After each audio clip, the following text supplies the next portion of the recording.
Assalamualaikum warahmatullahi wabarakatuh. Nah, hari ini kita kembali belajar tentang sistem peredaran darah manusia. Nah, karena setiap kelas atau setiap sesi itu sampai materinya berbeda-beda, jadi saya jelaskan semuanya dari awal. Ini adalah video yang menjelaskan tentang bab 6, sistem peredaran darah pada manusia. Tapi bukan gangguan pada sistem peredaran darah. Kalau gangguannya kita belajarnya waktu pelajaran tatap muka saja, yaitu untuk kelas hari Senin dan Selasa, berarti minggu depan. Kalau hari kelas Kamis, berarti Kamis minggu ini. Oke, kita lanjutkan. Silahkan buka halaman 153. Tadi ada sampulnya. Nah, kita belajar ini. Di halaman 254 ini sampean kemarin atau minggu kemarin sampean belajar tentang anak yang jatuh dari sepeda. Nah, anak ini kalau misalnya darahnya mengalir keluar terus-menerus, apa yang akan terjadi? Nah, lama-lama seorang anak yang kulitnya terbuka atau terkena lukanya parah, akhirnya darahnya keluar, tidak segera ditangani, dan lama-kelamaan darahnya akan berkurang. Kalau tidak juga ditangani, maka dia akan meninggal karena kehabisan darah. Oleh sebab itu, kita penting untuk mempelajari sistem peredaran darah minggu kemarin, minggu ini, dan minggu depan.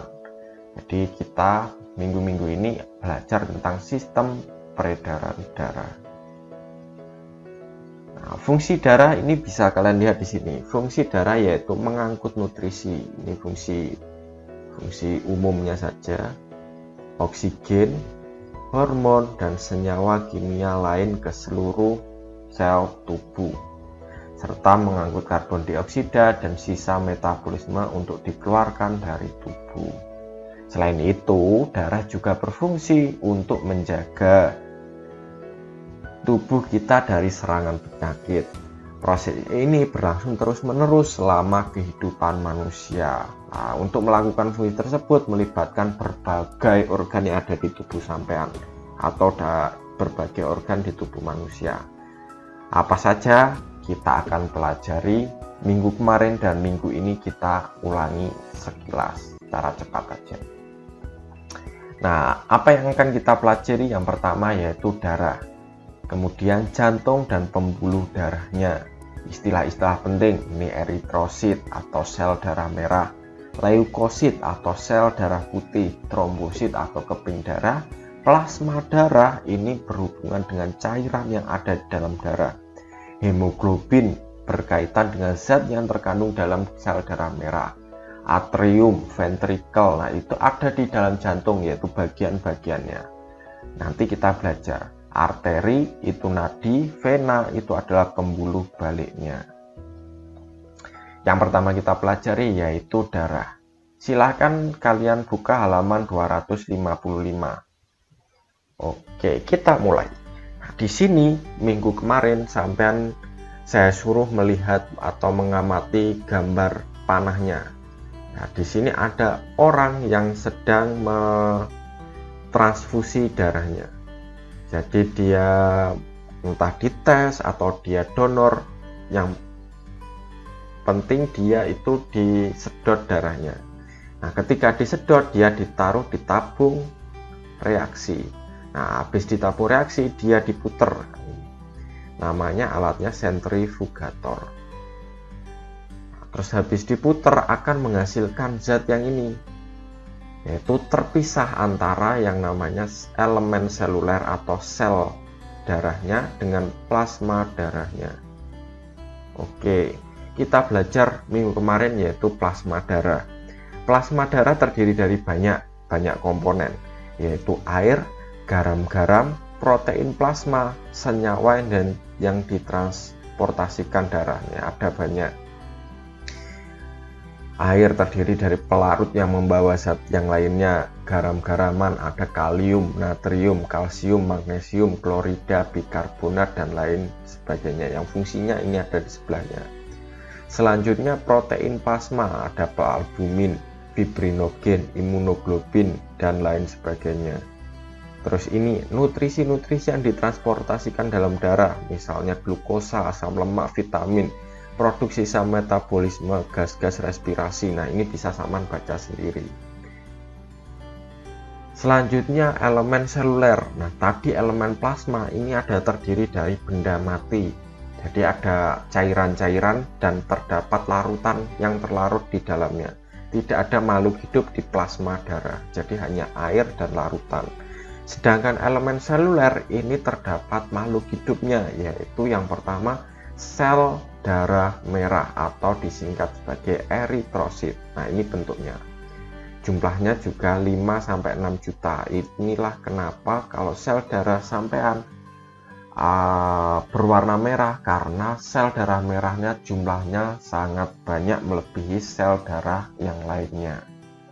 Nah, fungsinya transport O2 dan CO2. Ini penting. Kita akan pelajari selanjutnya. Di bagian selanjutnya. Nah, sel selanjutnya yaitu leukosit atau sel darah merah atau sel darah putih. Nah, jumlahnya ini sekian, 5.000 sampai 10.000 buah. Nah, ini ada banyak. Basofil, eosinofil, limfosit, neutrofil, menosit. Nah, ini berfungsi untuk pertahanan dan kekebalan tubuh. Sedangkan trombosit adalah pembekuan darah. Nah, ini ada. Kita lanjutkan di halaman berapa ini? 257 ada gambar. Ini bisa kalian lihat atau bisa sampean lihat, ada sel darah merah bentuknya seperti ini. Jadi gepeng, nama ilmiahnya yaitu bikonkav. Nah, selanjutnya ya sel darah putih ada gerigi-geriginya kayak gini, tidak beraturan. Selanjutnya keping darah. Ini adalah bentuknya yang dilihat di mikroskop. Selanjutnya kita pelajari satu persatu. Yang pertama yaitu plasma darah. Plasma darah tersusun dari 91,5% air. Nah, air ini gunanya untuk melarutkan zat-zat yang lainnya. Dan 8,5% zat terlarut dalam air tersebut. Zat terlarut tersebut tersusun atas protein dan zat-zat lain. Protein yang terlarut dalam plasma darah antara lain ini ada albumin, fibrinogen, globulin yang sering disebut sebagai protein plasma. Zat-zat lain yang terlarut dalam plasma darah antara lain sari-sari makanan. Jadi proses pencernaan yang sampean pelajari minggu-minggu kemarin, nah ini diedarkan melalui darah. Ditaruhnya di plasma darahnya. Selanjutnya yaitu mineral, hormon, antibodi, dan sisa metabolisme. Nah, mineral ini satu pasang dengan air, jadi butuhnya sedikit tapi sangat dibutuhkan oleh tubuh. Kalau hormon itu berkaitan dengan regulasi atau bagaimana tubuh sampean bekerja atau perintah dari otak atau kelenjar-kelenjar lain. Selanjutnya yaitu antibodi, ini berkaitan dengan sistem pertahanan tubuh. Jadi antibodi ini peralatannya yang nanti digunakan oleh sel darah putih untuk berperang melawan penyakit.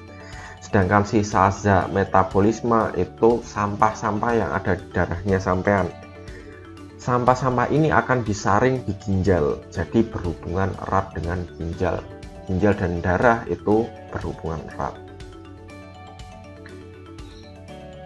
Oke, ini ada contohnya yaitu urea dan karbon dioksida. Nah, urea ini disaring di ginjal, kalau karbon dioksida di paru-paru. Kita lanjutkan, sel darah merah atau eritrosit. Sel darah merah berbentuk bulat pipih dengan bagian tengahnya cekung atau bikonkav. Sel darah merah tidak memiliki inti sel. warna merah pada sel darah merah disebabkan adanya hemoglobin atau disingkat Hb dalam sel darah merah. Hemoglobin merupakan suatu protein yang mengandung unsur besi. Sel darah merah paling banyak terdapat dalam darah, yaitu 1 mm kubik atau 1 mm pangkat 3, kurang lebih sekitar 1 tetes. Darah terdiri atas 4,5 juta sel darah merah. Ketika dalam paru-paru, hemoglobin dalam sel darah merah mempunyai daya ikat yang tinggi terhadap oksigen, sehingga akan meningkatkan oksigen membentuk kompleks oksihemoglobin. Nah, ini reaksinya. Jadi kalau hemoglobin ditambah oksigen atau berikatan dengan oksigen, maka akan menjadi oksihemoglobin kayak gini. Nah, Saman perhatikan panahnya. Panah ini bolak-balik. Jadi dua hemoglobin dan oksigen itu bisa berikatan dan juga bisa berpisah secara fleksibel. Kalau misalnya sampean bernafas, menghirup udara, nah hemoglobinnya akan berikatan dengan oksigen. Ketika di sel atau di setiap selnya butuh oksigen, maka oksigennya dilepas dan hemoglobin ini berikatan dengan namanya karbon dioksida. Nah, hemoglobin yang berikatan dengan karbon dioksida disebut karbaminohemoglobin. Nah, karbaminohemoglobin ini ditukar di paru-paru untuk mendapatkan oksigennya lagi. Jadi siklusnya akan muter. Nah, nanti kita belajar tentang sistem peredaran darahnya. Selanjutnya, sel darah merah yang mengandung karbohemoglobin selanjutnya menuju paru-paru seperti yang saya jelaskan tadi. Di dalam paru-paru, karbon dioksida dilepaskan untuk dikeluarkan tubuh. Dan oksigennya dimasukkan lagi dan muter seperti itu, seperti sebuah siklus. Masih ingatkah kamu di mana sel darah merah dibentuk? Sel darah merah dibentuk dalam sumsum tulang, sumsum merah tulang atau sumsum tulang, sama aja. Namun selama dalam kandungan, sel darah merah dibentuk dalam hati, ini khusus untuk bayi, dan limpa. Sel darah merah hanya berusia sekitar 100-120 hari. Sel yang telah tua akan dihancurkan oleh sel makrofag. Jadi sel makrofag itu tugasnya untuk memakan sel lain. Kalau di kasus ini adalah sel darah merah yang dimakan di dalam hati dan limpa. Selanjutnya di dalam hati, hemoglobin dirombak atau dipecah, kemudian dijadikan yang namanya bilirubin atau pigmen empedu. Pigmen ini berwarna kuning, dan pigmen ini yang membuat urin dan feses sampean berwarna kuning. Oke, selanjutnya adalah sel darah putih. Berbeda dengan sel darah merah, sel darah putih memiliki bentuk yang tidak tetap atau bersifat ameboid dan mempunyai inti. Kalau tadi sel darah merah itu tidak punya inti, kalau sel darah putih itu punya inti. Sel darah putih memiliki bentuk yang tidak tetap atau bersifat ameboid dan mempunyai inti. Jumlah sel darah putih tidak sebanyak sel darah merah. Setiap 1 mm kubiknya darah mengandung sekitar 88.000 sel darah putih. Fungsi utama dari sel darah putih adalah melawan kuman penyakit yang masuk ke dalam tubuh. Apabila di dalam darah terjadi peningkatan jumlah leukosit, maka kemungkinan terjadi infeksi di bagian tubuh.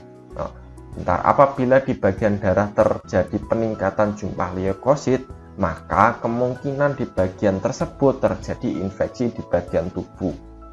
Nah, itulah kenapa misalnya nanah,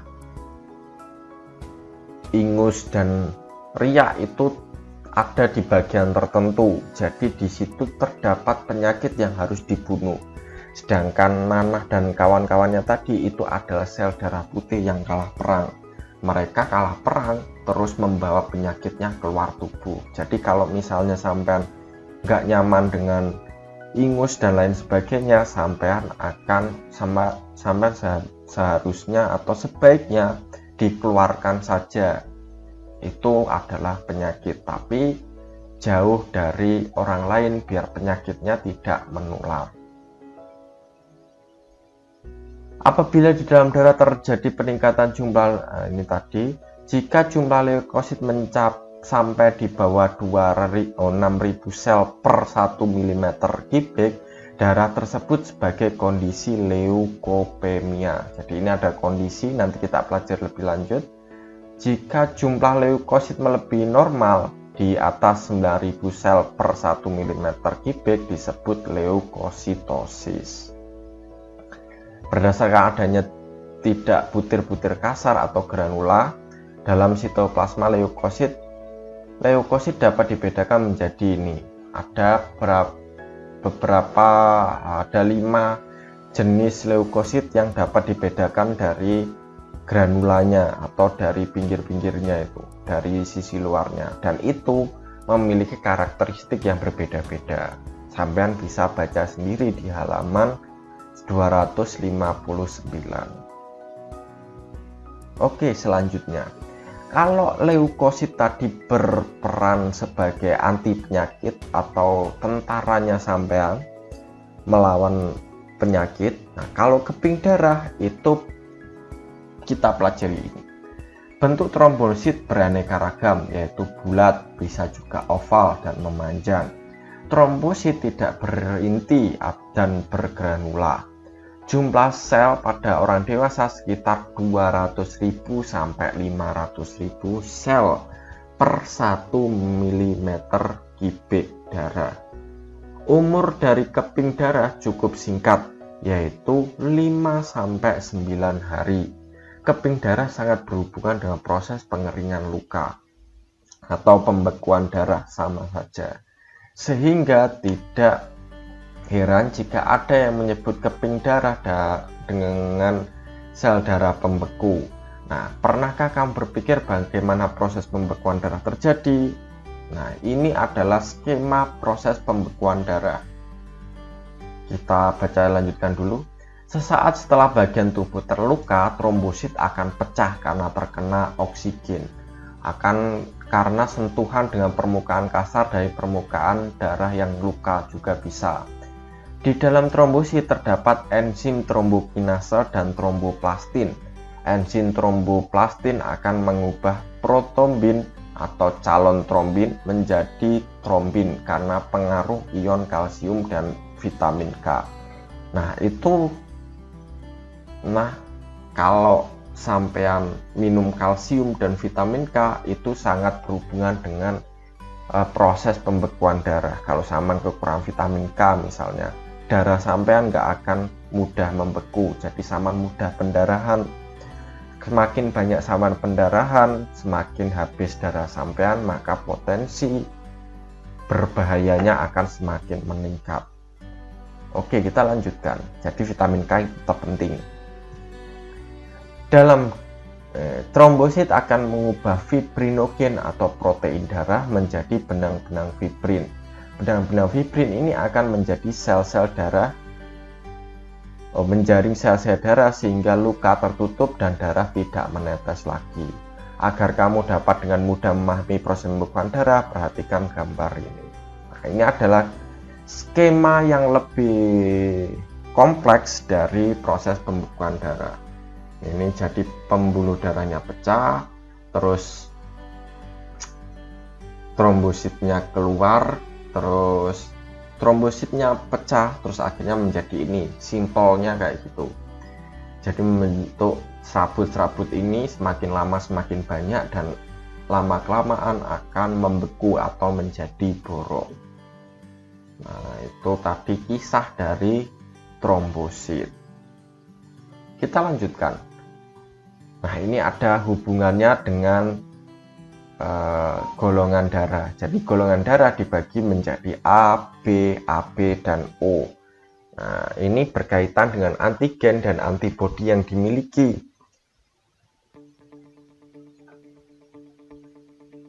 kita lanjutkan saja langsung di sini.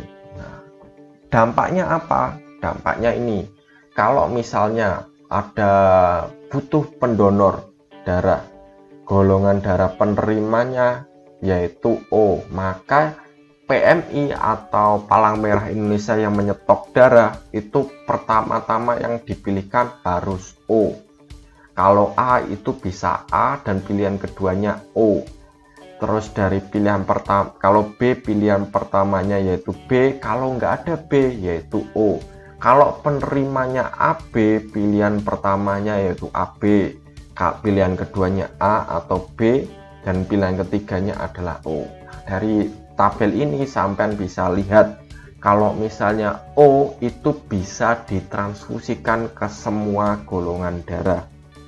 Beda kalau O-nya sendiri adalah penerima darah.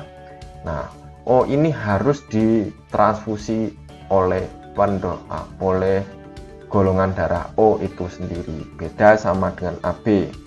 Kalau AB itu bisa menerima darah dari semua golongan darah, tapi dia hanya boleh atau bisa mendonorkan darahnya ke sesama AB. Kita lanjutkan. Nah, itu tadi sekilas minggu kemarin kan sudah saya jelaskan. Kalau saman kurang paham, silahkan kalau ketemu atau tatap muka silahkan ditanyakan. Selanjutnya jantung dan pembuluh darah. Nah, jantung, darah dapat mengalir ke seluruh tubuh karena dalam tubuh kita terdapat organ yang berperan memompa darah yang disebut dengan jantung. Nah, jantung memiliki 4 ruangan yaitu serambi atau disebut bahasa IPA-nya yaitu atrium kiri, serambi kanan atau atrium kanan, serta bilik kiri atau ventrikel kiri dan bilik kanan atau ventrikel kanan. Serambi jantung terletak bagian atas, sedangkan bilik terdapat di bagian bawah. Nah, gambarnya ini. Ini adalah bagian yang atas ini adalah serambi, yang serambi kanan, serambi kiri, bilik kanan, bilik kiri. Kalau sampean baca ini terbalik dari sampean, jadi gambarnya harus saman balik, semampelkan di dada sampean. Nah, itu baru lebih enak belajarnya. Tapi kalau ini saman belajarnya kebalik, jadi ya senyamannya saja. Nah, sekedar pengetahuan, di jantung itu terdapat pembuluh darah terbesar yang namanya aorta. Ini pembuluh nadi terbesar. Kita lanjutkan. Ini nanti lanjut saja. Nah, ini gambar apa namanya, organ pacu jantung, alat pacu jantung. Jadi ada hubungannya dengan sistem kelistrikan jantung. Alat pacu jantungnya ditempelkan kayak gini. Nah, oke, kita lanjutkan. Pembuluh darah dapat dibedakan menjadi 3, yaitu pembuluh nadi atau arteri, pembuluh balik atau vena, dan pembuluh kapiler. Nah, kita pelajari satu persatu. Kalau pembuluh nadi itu adalah seluruh pembuluh yang meninggalkan jantung. Nah, kalau pembuluh balik adalah menuju jantung atau kembali ke jantung, disebut vena. Dan pembuluh kapiler. Nah, pembuluh kapiler ini berada di antara arteri dan vena. Jumlahnya, maksudnya mengecilnya. Nah, ini bentuknya.